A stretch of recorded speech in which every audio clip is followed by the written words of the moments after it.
Calendar number 137, substituted March 31, Assembly Budget Bill, Assembly Print number 158B, an act to amend the public health law and the elder law. Senator Skelos. I believe there's a amendment at the desk by Senator Seward. If you could recognize Senator Seward, please. Certainly, there is an amendment at the desk. Without objection, the reading of the amendment is waived. Senator Seward, you are recognized to speak on the amendment. Yeah, thank you, Mr. President. We have just had a very spirited and I think a very informative discussion on a challenge that our constituents have in terms of affording electricity and other utilities. Another struggle that everyday New Yorkers have and our small businesses have every day in New York State, and that is affording health insurance coverage in New York State. There's one very specific way that this legislature, through the budget, can have an impact on the cost of health insurance is in the taxation of this type of insurance and all insurance for that matter.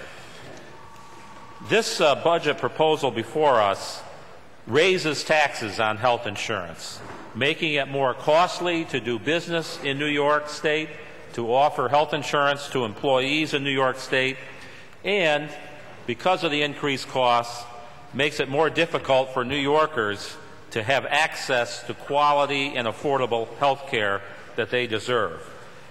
At a time when, at the federal government level, there's a lot of discussion about making health care and health insurance available to more people, many of our sister states are seeking ways, innovative ways, to make health care and health insurance more affordable.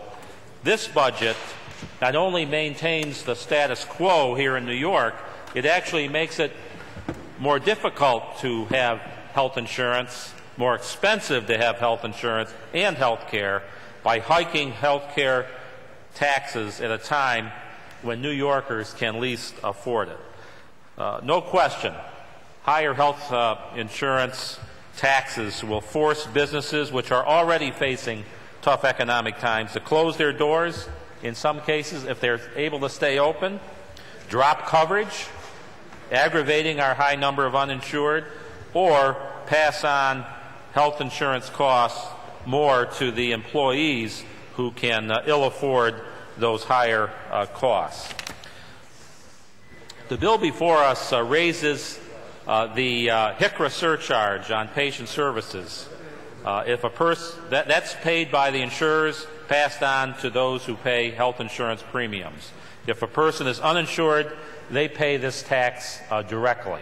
No one who seeks medical care in the state of New York can avoid this tax.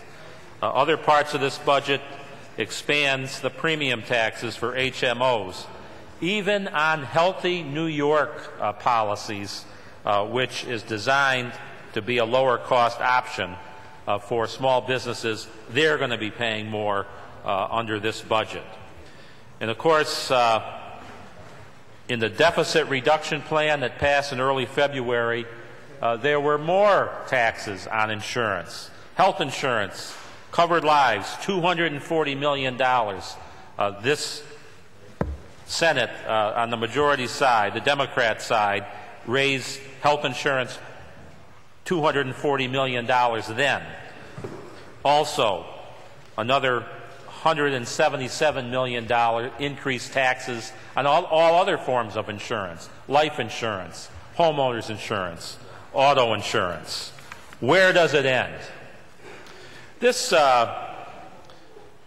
when you add all of this up in terms of the insurance taxes, specifically on health insurance, what this is going to mean for the premium payers of New York State. You're not taxing the insurance companies, you're taxing the hard-pressed premium payers of New York State.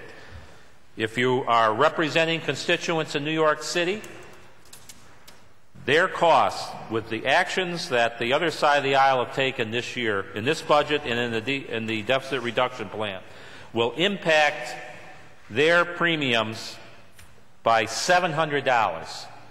$700 increase in premiums in New York City for health insurance under what actions have been taken and are proposed to be taken in this bill. On Long Island, it's $508 increase estimated in health insurance policies on an annual basis. Upstate, it's $368 increase in the cost of a health insurance policy. This is real money. It's a real hardship for hard-pressed families and businesses of our state, but there is an answer, and the answer is the amendment that is before us today.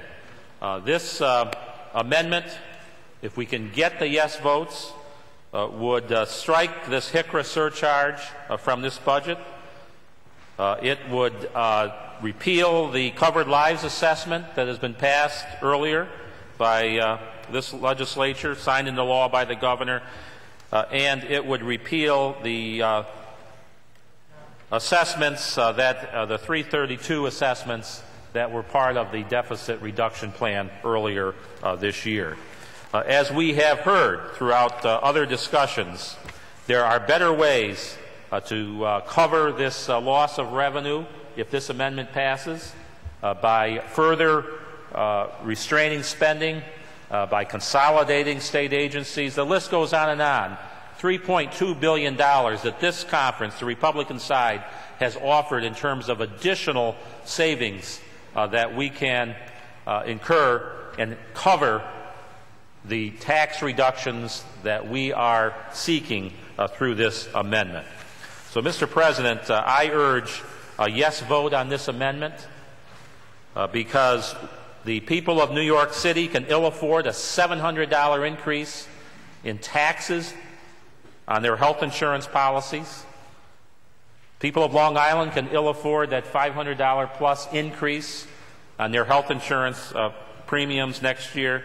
And upstate, we can certainly ill afford nearly $400 increase in their health insurance policies only through taxes and assessments imposed by this budget this year.